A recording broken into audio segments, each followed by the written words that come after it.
Female है, वो परमात्मा की भक्ति के बिना रह नहीं सकते।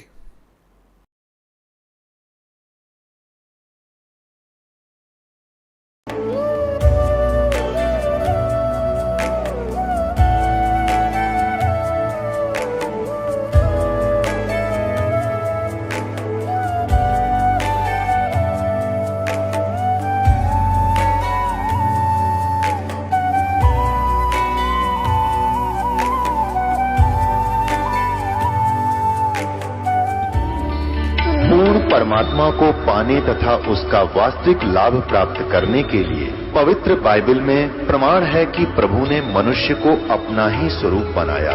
6 दिन में सृष्टि रचकर 7वें दिन विश्राम किया। कुरान शरीफ में प्रमाण है कि हजरत मोहम्मद को खुदा स्वयं कह रहे हैं कि मैंने तुम्हें उस परमात्मा की महिमा बताने के लिए भेजा है। वो परमात्मा कबीर है जिसने 6 दिन में सृष्टि रची तथा 7वें दिन तख्त पर जा विराजा। उसकी खबर किसी बाखबर से पूछकर तो देखो। कृपया अवश्य सुनिए जगत गुरु तत्वदर्शी संत रामपाल जी महाराज के अमृत वचन। काल को भय बना रहता है कि जब इस प्राणी को मनुष्य शरीर होता है तो उस समय ही कोई ऊपर से शक्ति आती है परमात्मा की भेजी हुई, और वो यहाँ सबको ज्ञान देता है। मनुष्य जीवन में होंगे तो ये ज्ञान ग्रहण कर सकेंगे, अन्य पशु पक्षियों की योनि में होंगे तो ये भटकते रहेंगे। फिर मानव शरीर प्राप्त प्राणियों को ये इतना भ्रमित करवा देता है कि जब वो समय आता है उस परमात्मा के यहाँ प्रकट होने का, या अपना कोई दास भेजता है अपना रिप्रेजेंटेटिव बना के, उस समय तक ये काल प्रत्येक मानव को अज्ञान से आंट देता है और बकवादों से भर देता है, बुराइयों के इतने आदी बना देता है कि जिस समय परमात्मा का ये समय आता है, मोक्ष टाइम जिसे कहते हैं, मोक्ष समय, तो उस समय तक ये ऐसा कंडम कर देता है इस मानव को, प्राणी को। या तो ये भक्ति चाहता नहीं, अन्य बकवादों में लगा रहता है, राजनीति में, बड़ी पोस्ट प्राप्त करने के लिए स्टडी में, और फिर सारा जीवन जोड़ के एक कोठी और करके 10-20 लाख रुपए बैंक में आप मर जाता है। आप गधा बना फिरता है और बैंक के बैलेंस ने पता नहीं कौन वर्तता है। तो ये चाहता है कि कोई भी प्राणी उस समय भक्ति योग्य ना रहे। अब जो पुण्यात्माएं पिछले जन्म जन्मांतर से परमात्मा की भक्ति करते आ रहे हैं और उनको मनुष्य जीवन भी मिलता आ रहा है, कुछ एक ऐसे नियम हैं, कुछ ऐसी परमात्मा की भक्ति के कुछ अंक होते हैं, उनके कारण एक मानव को 10, 20, 50, 100 भी कंटिन्यूस मनुष्य जीवन मिल सकते हैं। और उन मानव शरीर के अंदर यदि परम संत मिले नहीं तो कोई आंट नहीं सकता। पृथ्वी रोज सूर्य उदय हो रहा है, अस्त हो रहा है, और उदय हो रहा है, अस्त हो रहा है, अरबों वर्ष बीत के चलता रहेगा, फिर ठा होगा इसका। तो जब तक इसके पूर्व जन्म की संस्कार इसके साथ रहते हैं प्राणी का, तो इसकी बैटरी चार्ज होती है इन्वर्टर की, समझ लो। इस जीव के पुनों के कारण ये भक्ति युक्त रहता है, वो भक्ति संग्रहित होती है इसकी पूर्व जन्म जन्मांतर की। और फिर वो 2 जन्म उसके हो गए, 3 हो गए, 4 हो जाएंगे, 10 हो जाएंगे, 50 हो जाएंगे। और फिर उस मानव जन्म में कभी उसको कोई परम संत ना मिला, फिर से चार्जर लगा नहीं, तो फिर वो 84 लाख योनियों में चला जाएगा। तो वो पुण्यात्माएं जो मानव शरीर से तुरंत आए हैं, वो स्त्री है या पुरुष है, मेल है या फीमेल है, वो परमात्मा की भक्ति के बिना रह नहीं सकते। उनको परमात्मा की एक विशेष कसक बनी ही रहती है, जिसके कारण वो जैसा भी जिस परंपरा में, जिस भी मजहब धर्म में उसका जन्म होता है, अपनी परंपरागत उन क्रियाओं में भी वो शीघ्रता से लग जाता है।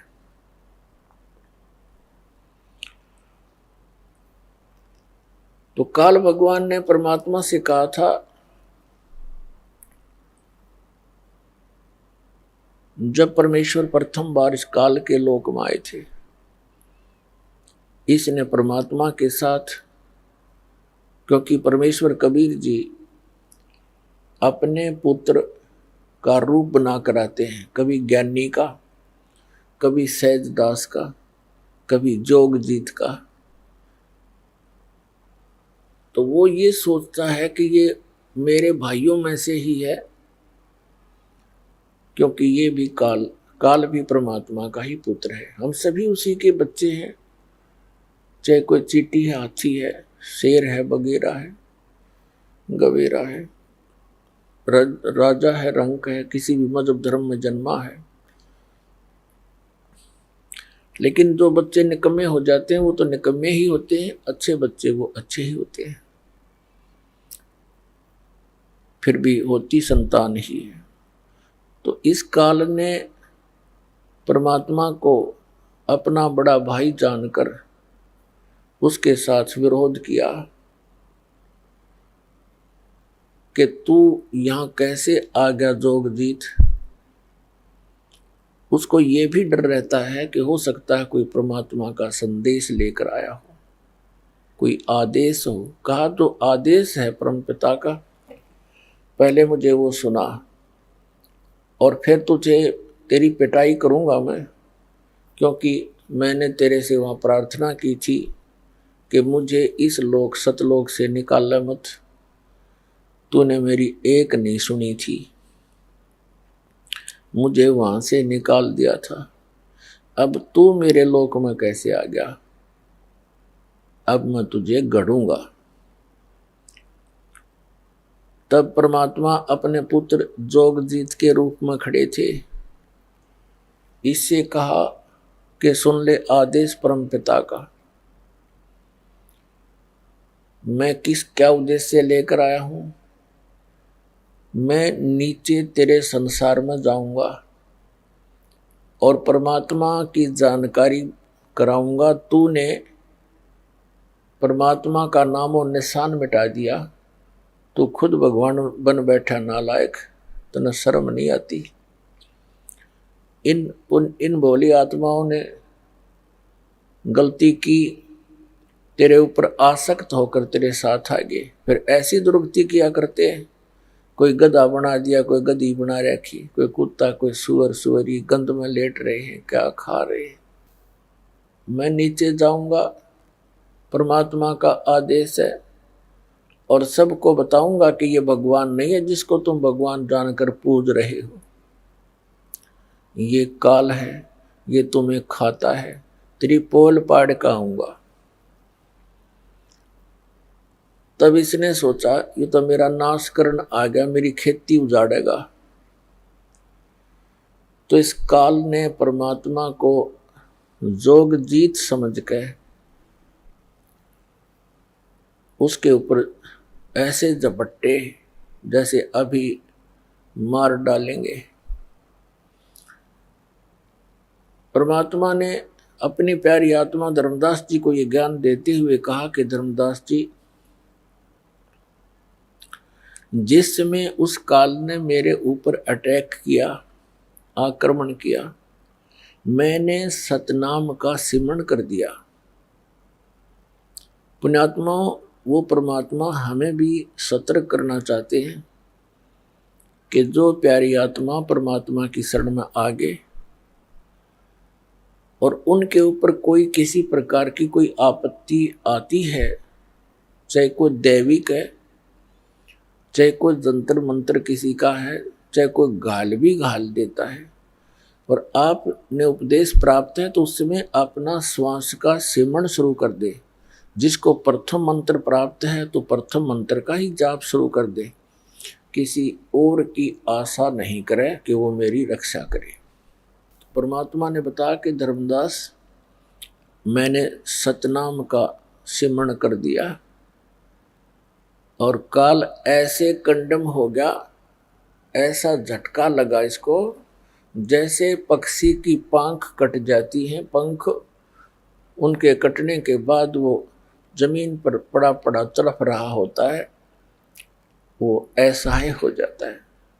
ऐसी दशा होगी इस ज्योति निरंजन काल की। ये चापलूस है। पहले तो इसने सोचा था कि मैं इसको डरा धमका दूंगा, और फिर इसने पैर पकड़ लिए मेरे आकर। कबीर साहब कहते हैं कि इसने नीचे नीचे घिसड़ कर मेरे चरण पकड़ लिए और पैर पकड़ के रोने लग गया, कहने लगा तो मेरा बड़ा भाई, मैं तेरा छोटा भाई। छोटे तो उत्पात किया करते हैं, बड़े तो अक्षमाही किया करते हैं। मैं तो आपको पिता के समान मानता हूँ और आप तो उनके ही भेजे हुए आए हो, आप तो उन्हीं की शक्ति हो, मुझे अक्षमा कर दो। परमात्मा ने कहा ठीक है, क्षमा कर दिया तुझे। फिर चरण छोड़े नहीं और कहने लगा कि मुझे मेरे इस लोक में कुछ त्रुटि है, वो आवश्यकताएं मेरी पूरी कर दो। मैं आपका छोटा भाई हूं, आप तो समर्थ हैं। बहुत घनी चापलूसी करी इसने। तो परमात्मा ने कहा कि बोल, क्या मांगता भिखारी, तू बोल। तब इसने कहा ऐसे नहीं, वचनबद्ध हो जाओ। परमात्मा ने कहा कबीर जी ने, ठीक है, वचनबद्ध हो गया। तब इसने क्या कहा कि 3 युगों में जीव कम ले जाना। अब क्या कहा था जोगजीत रूप में परमात्मा ने कि मैं सभी जीवों को बताऊंगा कि ये काल है और जो साधनाएं तू करवा रहा है वो तेरे सतर की है, तेरे जाल में फंसे रहने की है। परमात्मा ने मुझे एक ऐसी शक्ति यानी मंत्र दिया है, उस सतनाम के जाप को और सार नाम के जाप को प्राणी को दूंगा, और जिनके पास ये मंत्र होगा उसका तू कुछ बिगाड़ नहीं सकेगा। जैसे उसी मंत्र से मैंने तेरी ये हालत कर दी, और वो मंत्र उन प्राणियों को दूंगा जिनके पास ये मंत्र होगा, तो उनके निकट नहीं जा सकेगा, और सबको सतलोक ले जाऊंगा सतनाम दे करके। तो इसने फिर प्रार्थना की कि 3 युगों में जीव कम ले जाना, चौथा युग जब कलयुग आवे, तब तो शरण जीव बहु जावे। ऐसा वचन हर मोय दीजे, तब तुम संसार गवन संसार ही कीजिए। तब परमात्मा ने कहा ठीक है। और दूसरा ये कहा था कि आप बलपूर्वक ना ले जाना, आप अपना ज्ञान देना, आपके ज्ञान को जो स्वीकार करे वो आपका हो, आपकी मर्यादा में रहे वो आपका हो, और आपकी मर्यादा में नहीं रहे और हमारे ज्ञान को ग्रहण करे तो वो हमारा ही हो, उसको बलपूर्वक ना ले जाना। परमात्मा ने कहा ठीक है भाई, तथास्तु, ऐसे ही होगा। क्योंकि मालिक को पता जब मेरा ज्ञान कोई नहीं मानेगा कोई, तो मेरे साथ चलेगा कौन, और मेरी मर्यादा में नहीं रहेगा तो न मैं वहाँ के क्या करूँगा ले जा कर के ऐसे मूर्खों को। ऐसे तो हम पहले थे वहाँ पर, गलती करके यहाँ फिर आ पड़े, तो ऐसे वो मालिक ले जाना भी नहीं चाहता। और दूसरे हम सब इच्छा से यहाँ आए हैं, सब इच्छा से वहाँ जाएंगे। जब परमात्मा ने कह दिया तथास्तु, तब उसी समय तेवर बदल गया। यहाँ सभी प्राणियों का ऐसा ही स्वभाव है। जैसे भस्मागिरी ने भगवान शिव जी के द्वार पर 12 वर्ष तक सिरासन पर तपस्या की, ऊपर न पैर नीचे न सिर करके।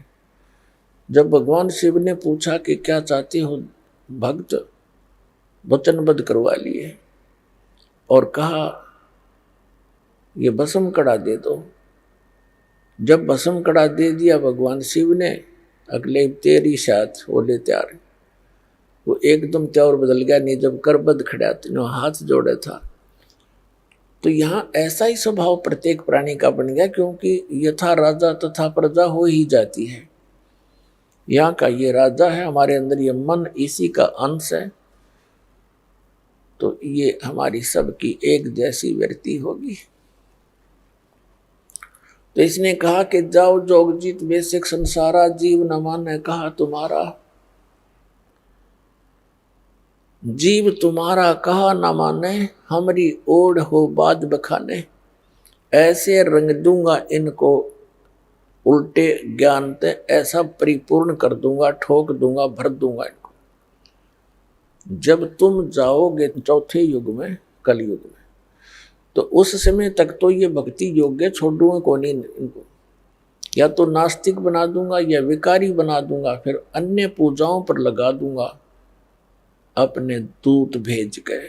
12 पंथ करूं मैं साजा, नाम तुम्हारा ले करूं आवाजा। 12 पंथ नाम जो ले ही, सो हमरे मुख आन समूही। और अनेक पंथ चलाऊं, या विद जीवों को भरमाऊं। तीर्थ व्रत जप तप मन लाऊं, और देवी देवल धाम पुजवाऊं। ये नरे तीर्थ बनवा दिए, नरे धाम बनवा दिए, और ऐसा पाठ पढ़वा दिया नकली संतों, ऋषियों, महर्षियों, आचार्यों और शंकराचार्यों द्वारा कि तीर्थों की पूजा कर, धामों पर माथा टेका, कल्याण हो जाएगा। अरे हमारे सदग्रंथ क्या बताते हैं, हमारा विधान क्या बताता है भगवान का? पवित्र चारों वेद, पवित्र श्रीमद् भगवद गीता और पवित्र वो सच्चिदानंद घन ब्रह्म की वाणी, कबीर वाणी, ये विधान है परमात्मा का। तब परमात्मा ने कहा था कि काल जब कलयुग बीत जाएगा 5500 वर्ष, उस समय हम जाएंगे वहां पर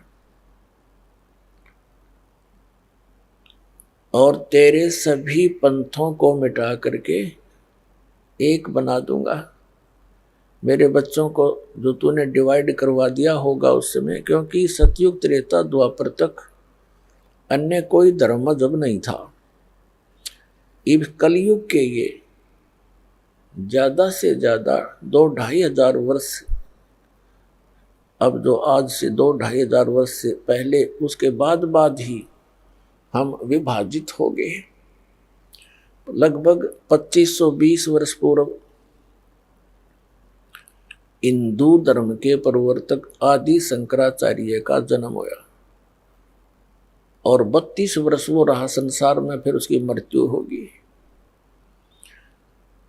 उसके बाद फिर 2012 वर्ष हो गए ईसा जी के जन्म को। 30 वर्ष की उम्र में उसकी मृत्यु हो गई थी और लगभग 1400 वर्ष हो गए हैं इस मुसलमान धर्म को, हजरत मोहम्मद जी के जन्म को। और सिख धर्म जो है ये परमात्मा के कबीर जी जब प्रकट थे उसी समय नानक साहिब जी भी उनके समकालीन थे। अब हमारे इस काल ने हमें कैसे बिचला दिया। आदरणीय नानक साहिब जी ने कोई धर्म नहीं बनाया था, धार्मिकता को बढ़ाने के लिए पुण्य कर्म बढ़ाने की एक विधि बताई थी। और सिख का अर्थ शिष्य होता है, शागिर्द होता है। और फिर आगे चल के ऐसे प्रारूप बिगड़ ही जाता है। अब जैसे परम पूज्य कबीर परमेश्वर जी ने, कबीर कोई समुदाय नहीं बनाया उन्होंने, कबीर कोई धर्म नहीं बनाया, कबीर पंथ। पंथ का अर्थ होता है वो मार्ग जो कबीर परमेश्वर जी ने दर्शन किया, मार्गदर्शन किया भक्ति के विषय में, अध्यात्म के विषय में, और जो साधनाएं उन्होंने प्रमाणित किया कि इन साधनाओं से मोक्ष होगा। यदि हम उन्हीं साधनाओं को कर रहे हैं और परमात्मा के बताए मार्ग पर चल रहे हैं तो हम कबीर पंथी हैं, यानी कबीर जी के द्वारा दिए गए उस मार्ग पर चल रहे हैं।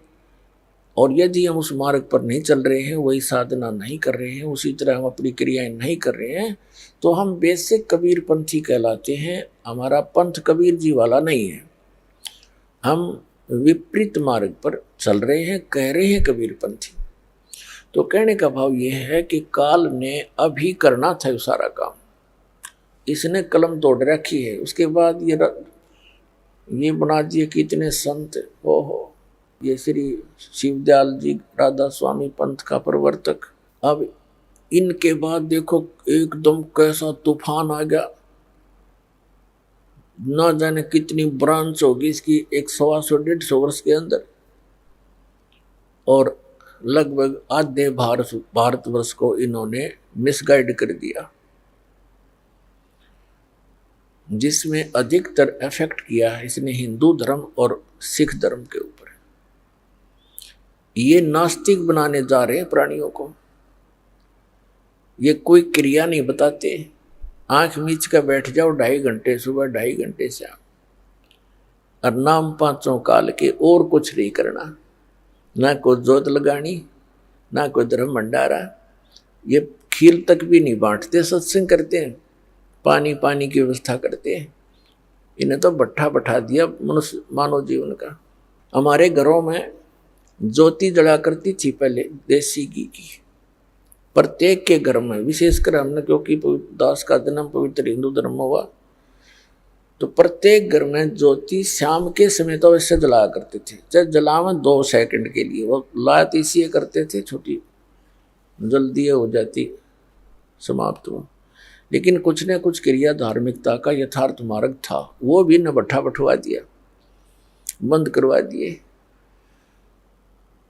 अपने आत्माओं, ये धन धन सतगुरु सच्चा सौदा सिरसा वाले, जो कि तुम सेम प्रणाली समझ लो भाई। ये बालयोगेश्वर बोल रहे हैं जो अमेरिका में रहता है, उसका एक भाई सतपाल जी है यहाँ भारतवर्ष में। इनका किसी का सिर पैर नहीं, सारे श्राद्ध निकालने हुए, भूत पूजा बताओ जो आम व्यक्ति कराया करता, जैसे हम पहले करते थे। एजिटी जी हैं ये, या साराम जी ने कख नहीं पता, मूर्ख बना रहा इतनी दुनिया ने। 6-7 नाम डाल देता है, सेलेक्ट कर ले जो तुम्हें अच्छा लगे। एक तो ये खुद देता है एक नाम, 100 हमको 2 हिस्से में कर देता है, 100 बाहर हम भीतर, और बाकी 6-7 मंत्र बोल देता है कि इनमें से जो तुझे अच्छा लगे सेलेक्ट कर ले। अरे भले आदमी, एक डॉक्टर के पास मरीज जाता है और मरीज का अगर 6 कैप्सूल 6 प्रकार की गोली डाल दे, तेरी मर्जी सेलेक्ट कर ले कोई सी, क्या वो डॉक्टर है? मूर्ख बना रहा दुनिया को। तो पुण्यात्माओं, इन न कित कित रोऊं और किस किस न रोऊं, या तो कुआ भांग पड़ी। परमात्मा कहते हैं कबीर ये माया अटपटी सब गट आन अड़ी, और किस किस न समझाऊं या कुआ भांग पड़ी। अपने आत्माओं, आपके रूबरू जिस भी संत महंत आचार्य शंकराचार्य का इतिहास दिखाया है, इनके पास कख नहीं पाया, कख भी, कैख है भी नहीं इनके पास भक्ति का। और ये बोले श्रद्धालुओं को कितनों को गुमराह किए बैठे हैं। ये स्वयं भी पाप के बागी और काल के पक्के एजेंट बन गए ये। और फिर ये काल कुछ नहीं देगा इनको, क्योंकि इसके पास कुछ पावर नहीं देने का। ये तो नाश कर सके है, जिसका नाम में काल हो गया तो उसके पास रहम कैसे हो सकता है, दया कैसे होगी उसके पास। जैसे कसाई है और बकरे पालता है, उन बकरे बकरियों को भले ही कितनी सेवा करता दिखाई देता है, उनके लिए सारी सुविधाएं भी उपलब्ध कराता है, लेकिन वो उन पर रहम कैसे कर सकता है? क्योंकि वो तो उसने पाल ही इसलिए रखे हैं कि उनको खावे और बेचे। तो ये जिस लोक में आप रह रहे हो, ये ऐसा लोक उस मालिक का लोक है, इस ईश का लोक है, यहाँ का ये काल मालिक है। तो तब परमात्मा ने कहा था कि जब 5500 वर्ष बीत जाएंगे ना कलयुग के, तब मैं अपना एक,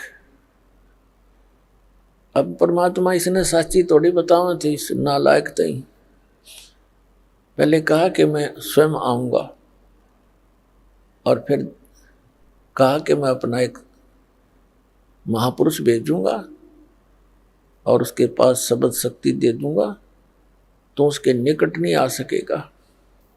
तो फिर परमात्मा ने कहा था कि जब वो कलयुग का समय आएगा,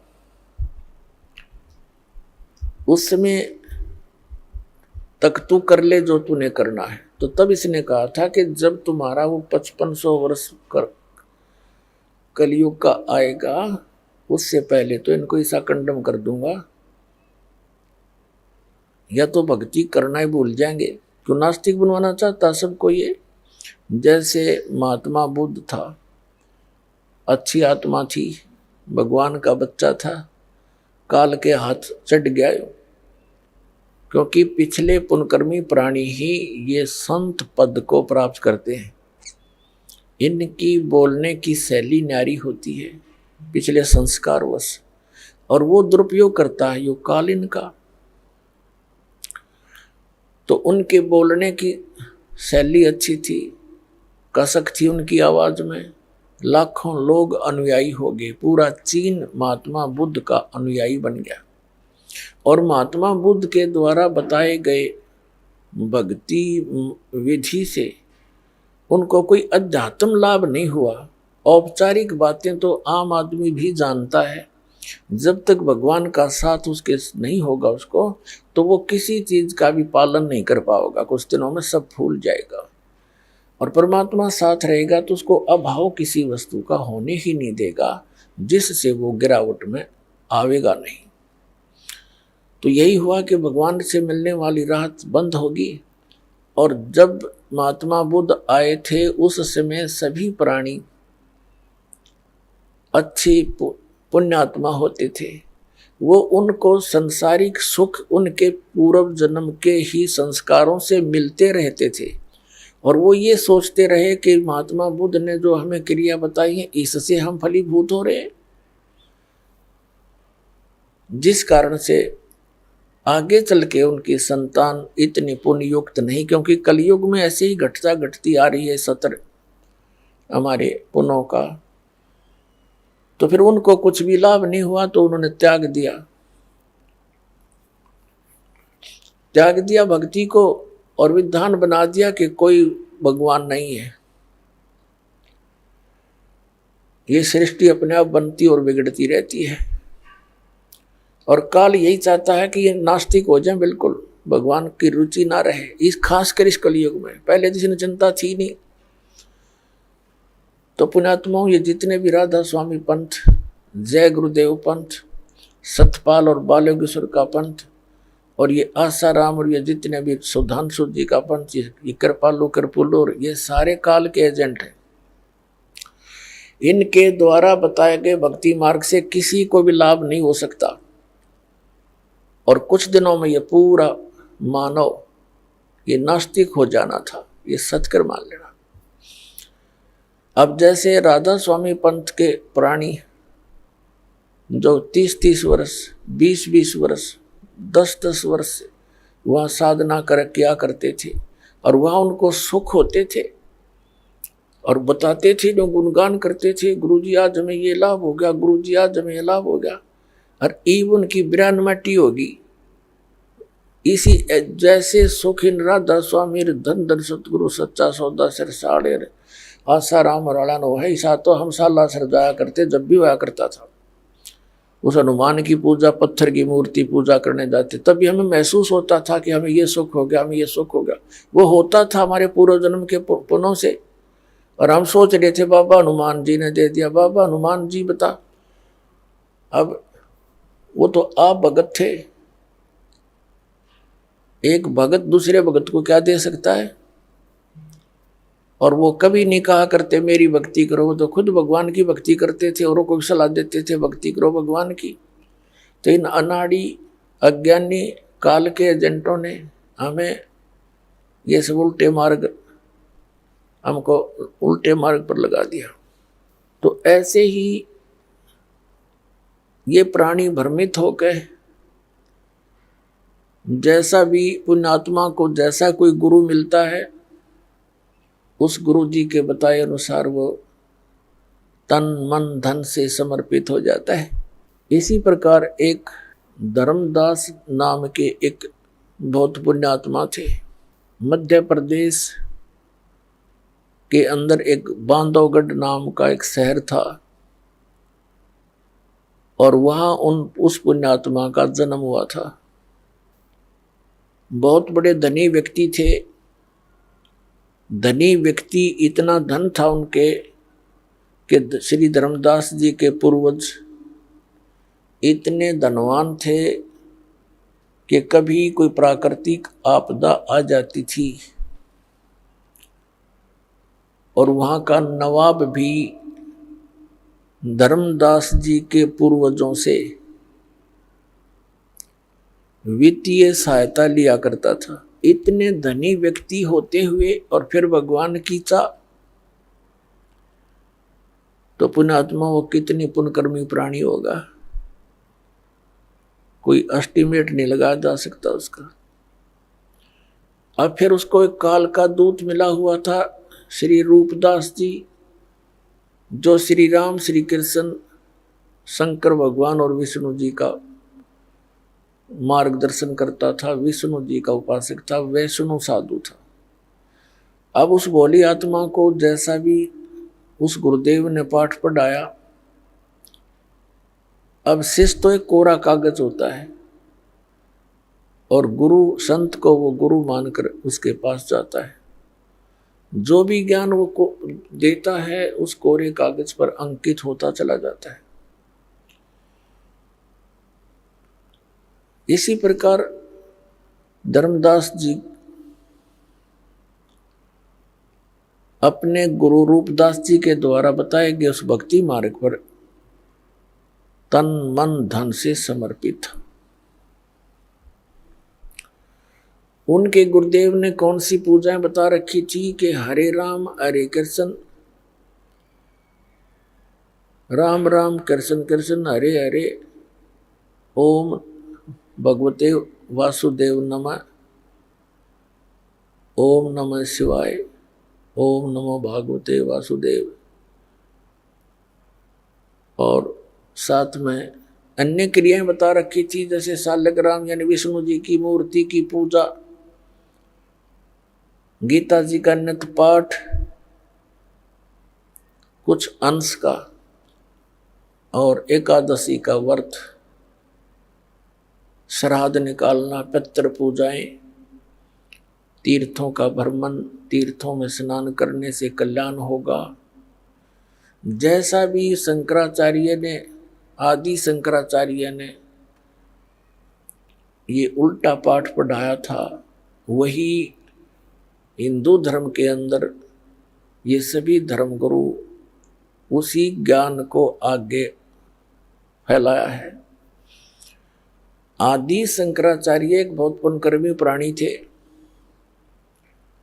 उनके पिताजी शंकर भगवान के दृढ़ पुजारी थे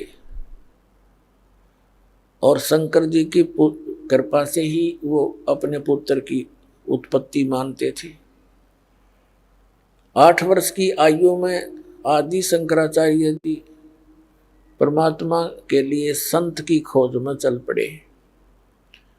एक संत किसी गुफा में रहता था, उसकी बहुत बोलबाला था, प्रशंसा होती थी, सबकी जुबान पर चढ़े हुए थे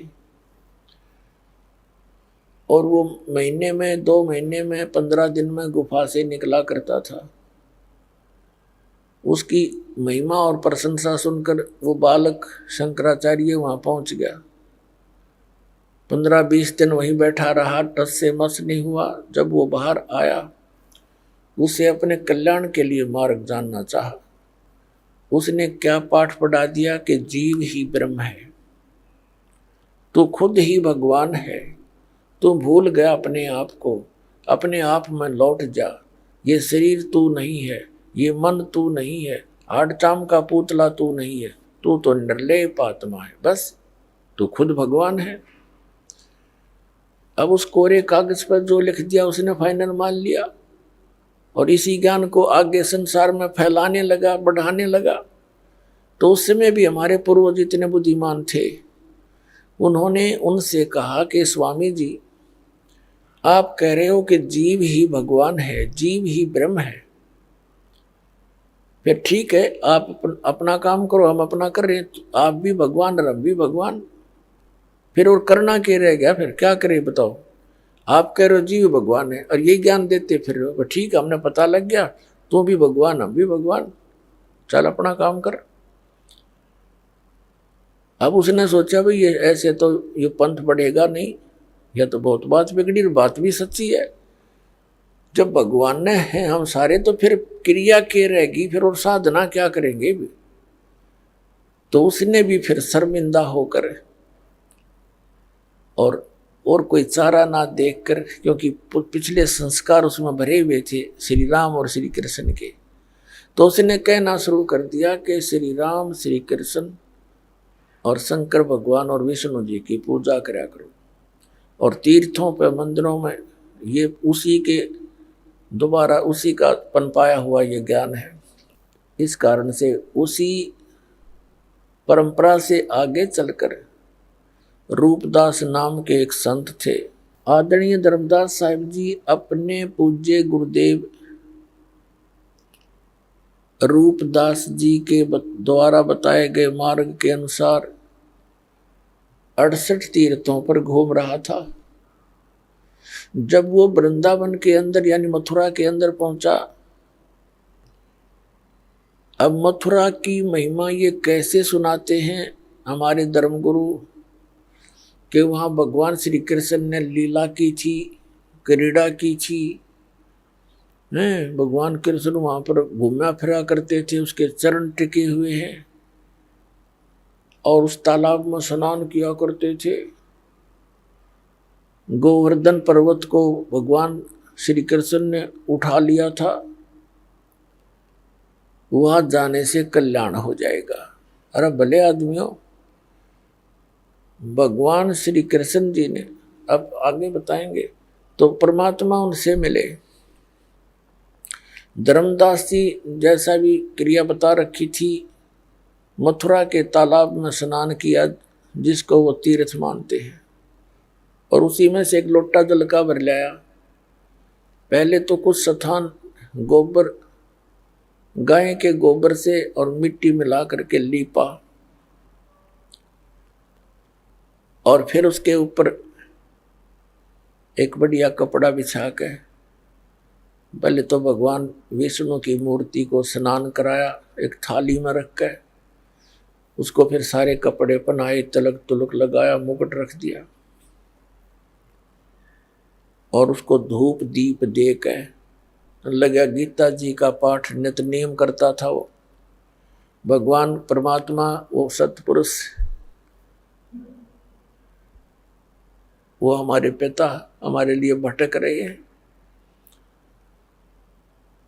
वो उस समय काशी में रहा करते, काशी में प्रगट थे, एक जुलाहे की भूमिका कर रहे थे। परमात्मा का यहाँ आने का उद्देश्य यही होता है कि यथार्थ ज्ञान प्रचार करूं और काल भी ना समझ सके कि ये भगवान आए हैं, इस तरह लीला किया करते हैं। वो काशी के अंदर दुल्हाई का कार्य करते थे और परमात्मा जिस उद्देश्य को लेकर आते हैं वो भी साथ साथ पूरा करते हैं। जैसा कि वेद गवाही देते हैं कि वो परमात्मा सतलोक से चलकर आता है, अच्छी आत्माओं को मिलता है, उनको ज्ञान देता है, तत्व ज्ञान देता है, अध्यात्म मार्ग से कंप्लीट पूर्ण अध्यात्म मार्ग से उसको परिपूर्ण करता है। और परमात्मा स्वयं भी कहते हैं, गोता मारूं स्वर्ग में, जा बैठूं पाताल, कह कबीर ढूंढता फिरूं मैं अपने हीरे मोती लाल। उन हीरे मोती लालों को खोजते हुए परमात्मा एक जिंदा महात्मा का रूप बनाकर वहां पहुंच गए, जहां धर्मदास जी अपना नित्य क्रिया कर रहा था।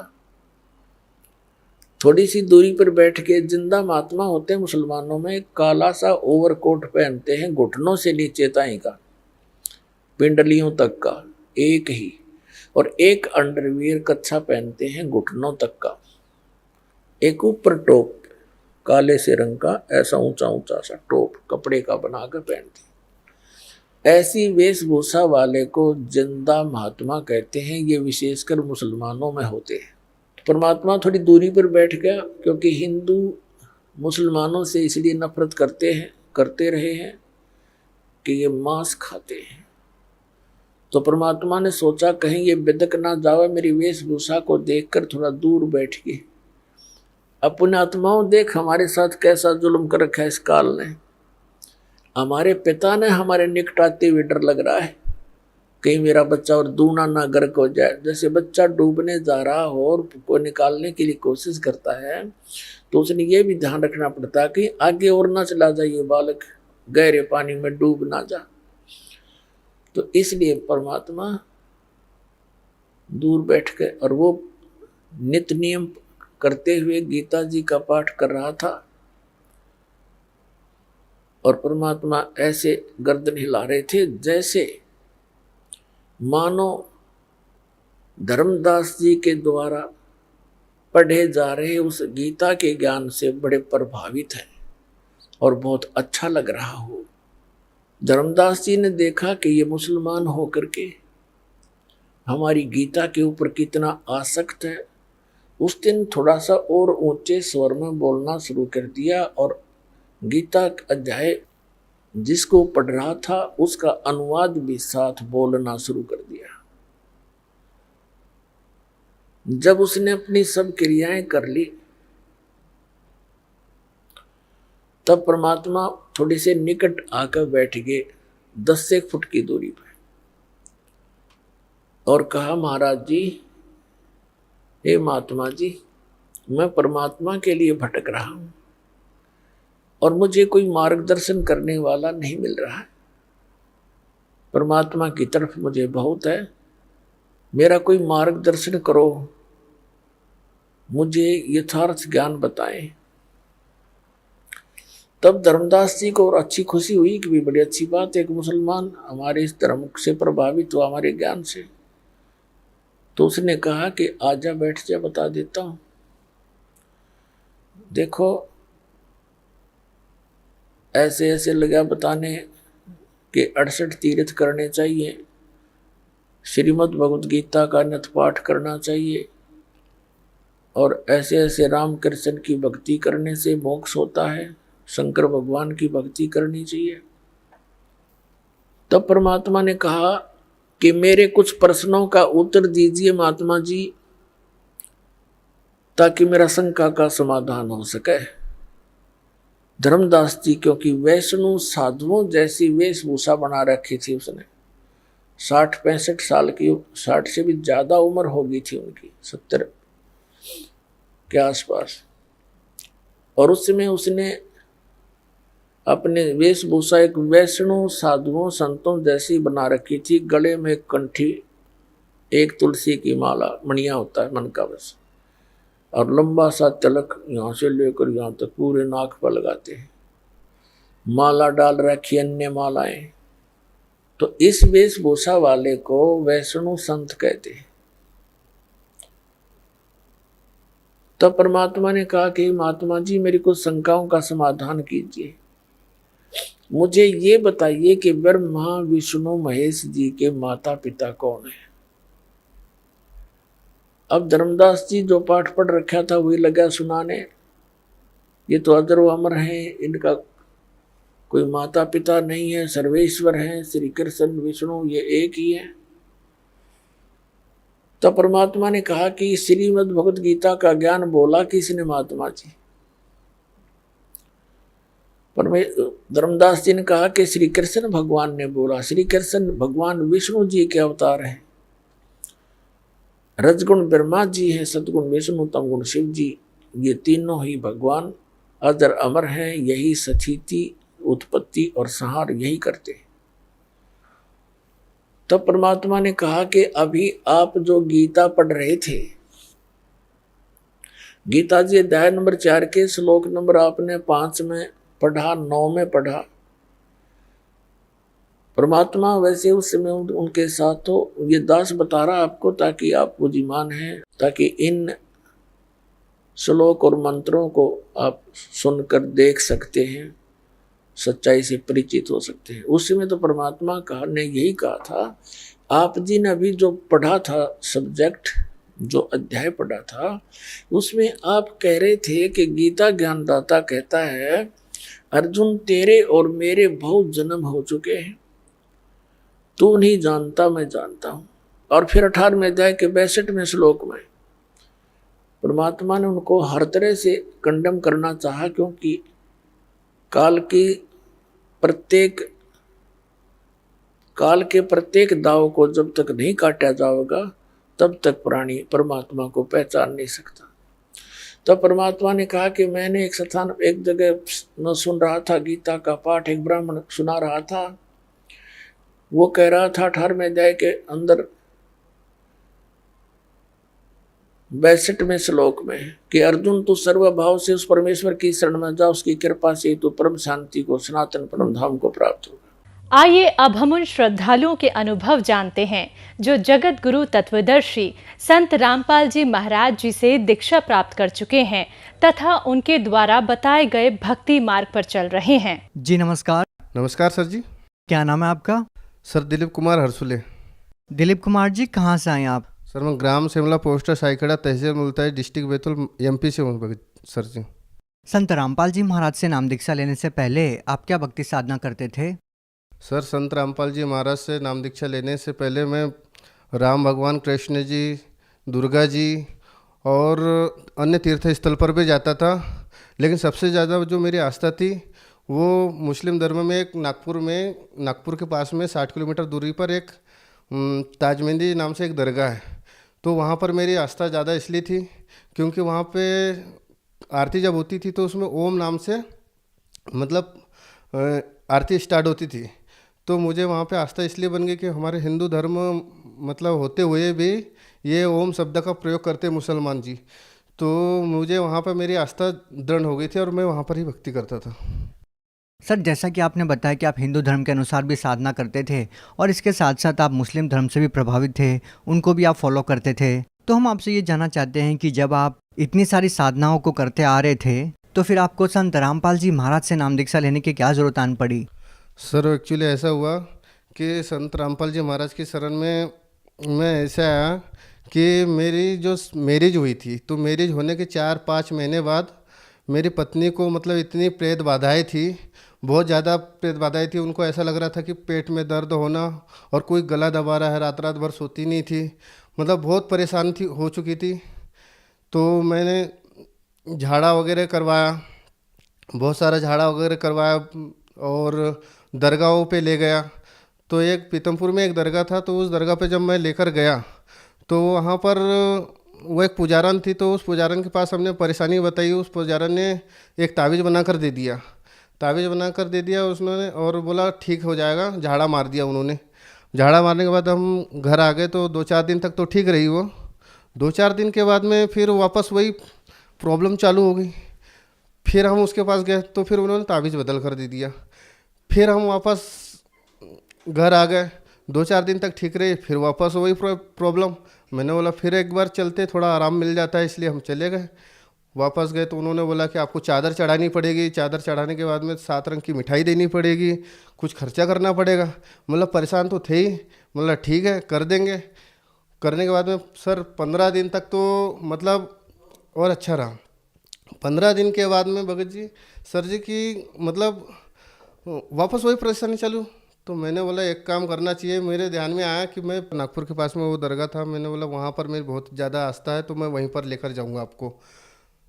तो मेरे भगत मती को लेकर मैं घर आया और घर से मैंने बोला अब मैं जाऊंगा करके घर पे गया। तो घर पे जब मैं गया तो 2 दिन तक तो मैं घर पे रहा। तो मेरी मम्मी बोले बेटा तू यहाँ वहाँ क्यों भटक रहा है, जब संत रामपाल जी महाराज स्वयं कबीर साहब के अवतार इस धरती पर आए हुए हैं और बैतुल आश्रम में उनका आश्रम बना हुआ है, आप वहाँ जाकर नाम दीक्षा लो, परमात्मा सब करते हैं। तो मैंने बोला उनकी बातों को फिर भी इग्नोर कर दिया। फिर घर में पिताजी ने वो पुस्तक रखी हुई थी ज्ञान गंगा। सर जी मैंने वो जब पुस्तक पढ़ी तो मेरा मतलब एकदम ऐसा हुआ कि मुझे अब जाना ही है वहाँ नाम दीक्षा लेने, क्योंकि इतना प्रभावित हो चुका था मैं उस पुस्तक पढ़ के। सर जैसा कि आपने बताया कि आपके जीवन में बहुत सारी परेशानियां थी, आपकी पत्नी को भूत प्रेत की बाधा थी, तो सर हम आपसे ये जानना चाहेंगे कि आपकी पत्नी को जो भूत प्रेत की बाधा थी, क्या वो संत रामपाल जी महाराज से नाम दीक्षा लेने के बाद ठीक हुई? जी सर जी, परम संत रामपाल जी महाराज की शरण में जाने के बाद मेरी जो पत्नी थी उनकी प्रेत बाधा दूर हो गई। हुआ यूँ था कि जब नाम दीक्षा लेकर हम घर गए तो घर जाते उन्होंने तो क्योंकि उनको ज्ञान समझ में नहीं आया था, मुझे ज्ञान समझ में आ गया था, मैंने पुस्तक पढ़ी थी। तो उन्होंने घर पर जाके लॉकेट वगैरह निकाल कर रख दिया था और रक्षा सूत्र भी निकाल कर रख दिया।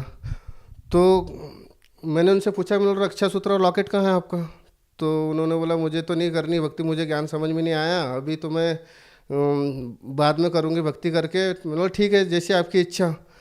तो मैं 2 दिन तक और पुस्तक पढ़ता रहा ज्ञान गंगा। तो मुझे बोले कि आप मेरे सामने पुस्तक भी मत पढ़ो, है ना, आप कहीं बाहर जाके पढ़ो। तो मैंने बोला आप कान में रुई लगा लो, नहीं पढ़ना है आप मत पढ़ो, मैं तो पढ़ूंगा। तो मैं ज़बरदस्ती करके उसके सामने पढ़ने लगा।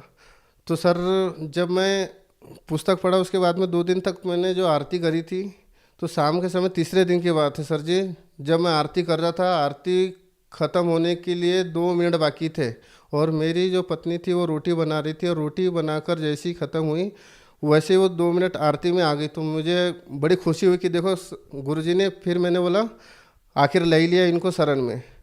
और जब वो आरती में आके खड़ी हुई तो जैसी आरती ख़त्म हुई वैसे ही वो एकदम से ऐसी करके गिरी। तो मैंने उसको ऐसा पकड़ लिया और पकड़ने के बाद नीचे से आराम से बिठा दिया। बैठाने के बाद में इन्होंने तो दतकड़ी ऐसे बांध ली थी, मुंह एकदम पूरा बंद कर लिया, आंखें नटेर दी। हम सब लोग परिवार में पूरे घबरा गए। मेरे पिताजी ने फिर मुंह खोलने की कोशिश करी, खुला नहीं। तो उन्होंने एक चम्मच लिया और चम्मच से फिर मुंह खोलने की कोशिश करी। तो पूरी चम्मच भी टेढ़ी हो गई थी, लेकिन जैसे तैसे तो थोड़ा सा खुला। उसमें जो नाम दीक्षा लेते उस समय बोतल में अमृत जल दिया जाता है, तो वो अमृत जल उनके मुँह में डाला और प्रसाद खिलाई। प्रसाद खिलाने के बाद में सर जी तुरंत उनको होश आया। होश आया तो उनको फिर पूछा हमने कि क्या हुआ था आपके साथ में। तो फिर उन्होंने बताया पहले तो मेरा रक्षा सूत्र लेकर आओ, मेरा लॉकेट वहाँ पर रखा है लेकर आओ। हम जब गए तो मिल गया, हमें खुशी हुई। फिर उन्होंने जब बताया लेकर आया, उनको दे दिया, लॉकेट वगैरह दे दिया। फिर रात में सपने में आया एक प्रेत आत्मा आई। उस प्रेत आत्मा ने फिर उनको सपने में आया और उनको बोले कि आप जिसकी शरण में आए हो ना, ये बहुत समर्थ शक्ति है, और अभी तक जहाँ जहाँ आप भटके थे, झाड़ा वगैरह जो भी करवाया और जहाँ पे भी आप मस्जिद में गए थे, बोले इनको तो सबको मैंने रिजेक्ट कर दिया था, मतलब वो तो मैं मेरी मर्जी से शांत था 2-4 दिन जो थे ना, लेकिन अब तुम समर्थ शक्ति की शरण में आए, लेकिन फिर भी मैं आपका पीछा नहीं छोड़ूंगा। वो ऐसा चैलेंज करके गए। तो इस प्रकार से परमात्मा संत रामपाल जी महाराज ने उनकी जान बचाई उस दिन। संत रामपाल जी महाराज की दया से वो उनकी जो प्रेत बाधाएँ थी वो ख़त्म हो गई और उस दिन से आज तक उनके अंदर कोई भी ऐसी परेशानी नहीं हुई। उसके बाद में सर संत रामपाल जी महाराज की शरण में आने से पहले मतलब मैं इतना नशा करता था, इतना आदी हो गया था नशा करने में और तम्बाकू खाने में, गुटखा खाने में, कि शादी करके जब मैं मेरी पत्नी को लेकर आया था तो उनको भी मैंने बोला कि आप पैक बना कर दो, और पैक बना कर दो नहीं तो मैं आपके ऊपर डाल दूँगा। मतलब इतना उनको भी सिखा दिया था दारू पीने के लिए और शराब पीने के लिए, और तम्बाकू गुटखा वो नहीं खाते थे तो भी उनको मतलब ज़बरदस्ती खिलाता था। एक दिन तो उन्होंने खाया, उनको चक्कर आ गया था। और मैं भी मतलब इतना करता था, बहुत ही ज़्यादा नशा करता था। लोग, मेरे दोस्त लोग बोलते थे भाई इतना गुटखा खाता है तू, मतलब हमसे दोस्ती छोड़ दे, तू तेरे साथ में रहने लायक नहीं है, तू इतना गुटखा खाता है। मैंने तो सर क्या अभी भी आप नशा करते हैं? नहीं सर, अब तो संत रामपाल जी महाराज की ऐसी दया हुई कि जैसे ही नाम दीक्षा ली उस दिन है और आज का दिन है, मैं जो नशा करता है उसके पास में मतलब बैठने की इच्छा भी नहीं होती है मेरी। सर ऐसा क्या होता है कि जो भी व्यक्ति संत रामपाल जी महाराज से नाम दीक्षा लेता है और वो तुरंत नशा छोड़ देता है, ऐसा संत रामपाल जी महाराज अपने शिष्यों को क्या देते हैं? सर संत रामपाल जी महाराज ने जो शास्त्रानुकूल भक्ति बताई है, उनकी भक्ति करने से मतलब उन्होंने जो मंत्र दिए उन मंत्र का जाप करने से मतलब नशा करने का दूर छोड़ो, वो तो नशा मतलब करने की इच्छा भी नहीं होगी और जो नशा करते हैं उनके पास में बैठने का दिल भी नहीं करेगा आपका। सर जैसे आपने बताया कि पहले आप बहुत नशा करते थे और आप उसको छोड़ भी नहीं पा रहे थे, तो हम आपसे ये जानना चाहेंगे जो लोग आज भी नशा करते हैं और वो लोग आपकी तरह अपना नशा चाहकर भी नहीं छोड़ पा रहे हैं, तो क्या वो संत रामपाल जी महाराज जी से नाम दीक्षा लेंगे तो क्या उनका भी नशा छूट जाएगा? जी बिल्कुल, जैसे मैं इतना नशा का आदी था और मेरा नशा छूट गया तो आपका भी नशा छूट सकता है। और जो पहले तो उनका सर सत्संग पे ज्ञान सुनना चाहिए और ज्ञान सुनेंगे तब आपको पता चलेगा कि संत रामपाल जी महाराज कैसी भक्ति बता रहे हैं। उनकी जो भक्ति बता रहे हैं उस भक्ति से कितना भी बड़ा नशा करने वाला हो, कितना भी विकार हो, वो छूट जाएगा। और सर मुझे सबसे बड़ा लाभ ये हुआ, मान के चलो कि मुझे आध्यात्मिक भक्ति मिली, जो कि मनुष्य जन्म के लिए जो मूल उद्देश्य था वो मुझे तत्व ज्ञान प्राप्त हुआ। एक बार ऐसा हुआ कि सर जी मेरी पत्नी को मतलब घर से थोड़ी दूर पे एक नहर बनी हुई है, तो नहर पे कपड़ा धोने के लिए गई थी। तो जब वो नहर पे कपड़ा धो रही थी तो उनको मतलब एक अचानक सा मतलब चक्कर जैसा आया और वो गिर गई। तो पड़ोस में एक मतलब वहीं पर बुआ जी है रिश्ते में, तो उन्होंने देखा कि मतलब क्या धमने करके आवाज़ आई, तो देखा कि वो मतलब लड़की गिरी हुई है। तो उन्होंने फट से बोला कि उसके साथ में एक छोटी लड़की थी, तो उनको बोला कि बोले आप जाओ इनकी सास को बुला कर लेकर आओ कि बोले क्या हो गया इसको। तो वो गई और सास को मतलब मेरी मम्मी को लेकर आए। तो मेरी मम्मी ने पूछा उससे क्या हुआ, जब तक वो उठकर सिमरन कर रही थी बैठ के, तो पूछा क्या हुआ, तो बोले कुछ नहीं, थोड़ा मेरे को चक्कर जैसा आया था, मैं गिर गई, मुझे ऐसा लगा किसी मतलब हवा का असर हुआ तो मैं मतलब गिर गई थी। तो वो बुआ जी ने बताया कि बोले मतलब तुम्हारे गुरुजी ने इसको बचा लिया, बोले ऐसा मतलब ऐसा गिरा जो नुकीले पत्थर की वो सिर के ऊपर मतलब गिरी हुई थी। नहर ऐसा कच्चा नहर था, नुकीले नुकीले पत्थर थे सर। तो उस नुकीले पत्थर के ऊपर उनका सिर पड़ा और धमने करके आवाज़ आई अगर, और वो ये बोल रहे हैं कि बोले मुझे तो ऐसा लग रहा है जैसे मैं कोई गद्दे पे लेटी हुई हूँ, मुझे ऐसा लगा। और उन्होंने बताया कि बोले नहीं, बोले अगर आज तुम गुरुजी की शरण में नहीं होते तो मतलब इसका तो सर फट जाना था, ये बची कैसी है अभी तक मैं यही सोच रही हूँ बोले। और एक लाभ बताना चाहूँगा कि जो मेरे पिताजी थे, जब से मुझे होश आया मैं देखता था तो मेरे पिताजी मतलब इतना ड्रिंक करते थे, इतना नशा करते थे और जुआ भी खेलते थे, यहाँ तक सट्टा भी खेलते थे। लेकिन मतलब इतना उनके अंदर मुझे परिवर्तन दिखा, मतलब इतने आदी हो चुके थे, इतनी उनकी बुरी हैबिट्स जो थी, तो वो सारी बुरी हैबिट्स संत रामपाल जी महाराज मतलब हम उनसे इतने परेशान हो चुके थे कि बहुत ज़्यादा परेशान हो चुके थे। पिताजी से उनको समझाया भी कि आप ये सारे विकार मत करा करो, लेकिन वो हमारी सुनते ही नहीं थे। लेकिन जब संत रामपाल जी महाराज से उन्होंने दीक्षा ली उसके बाद में तो वो भूल ही गए कि क्या मतलब मैं नशा भी करता था, मैं इस प्रकार के मेरे अंदर विकार थे, उनको कुछ मतलब सारे छोड़ दिए उन्होंने। सर आप भगत समाज को क्या संदेश देना चाहेंगे? सर भगत समाज को मैं कुछ संदेश तो नहीं दे सकता, संदेश तो परमात्मा संत रामपाल जी महाराज ने दे चुके हैं। बस मैं इतना ही प्रार्थना ही कर सकता हूँ हाथ जोड़कर कि संत रामपाल जी महाराज का एक बार आप सत्संग सुने और उनके द्वारा लिखित पुस्तक जैसे ज्ञान गंगा जीने की राह और गीता तेरा ज्ञान अमृत आप एक बार अवश्य पढ़े और आप पढ़कर आप खुद निर्णय करें कि आपको क्या करना चाहिए। सर अगर कोई व्यक्ति संत रामपाल जी महाराज से नाम दीक्षा लेना चाहता है तो वो उनसे नाम दीक्षा कैसे प्राप्त कर सकता है? सर संत रामपाल जी महाराज से नाम दीक्षा लेना बहुत ही सरल है सर। मतलब आप फेसबुक पर, यूट्यूब चैनल पर जो नीचे नंबर दिए हुए हैं उस पर कांटेक्ट करके आप जानकारी ले सकते हैं और आपके ही डिस्ट्रिक्ट में आप नाम उपदेश संत रामपाल जी महाराज से ले सकते हैं। और इसके अलावा अन्य निम्न टीवी चैनलों पर संत रामपाल जी महाराज के मंगल प्रवचन आते हैं, उन पर एक नीचे पीली पट्टी चलती है, उन पर नंबर दिए हुए होते हैं, उन नंबर पे आप कांटेक्ट करके आपके ही डिस्ट्रिक्ट में आप नाम दीक्षा ले सकते हो। जी बहुत बहुत धन्यवाद सत साहब।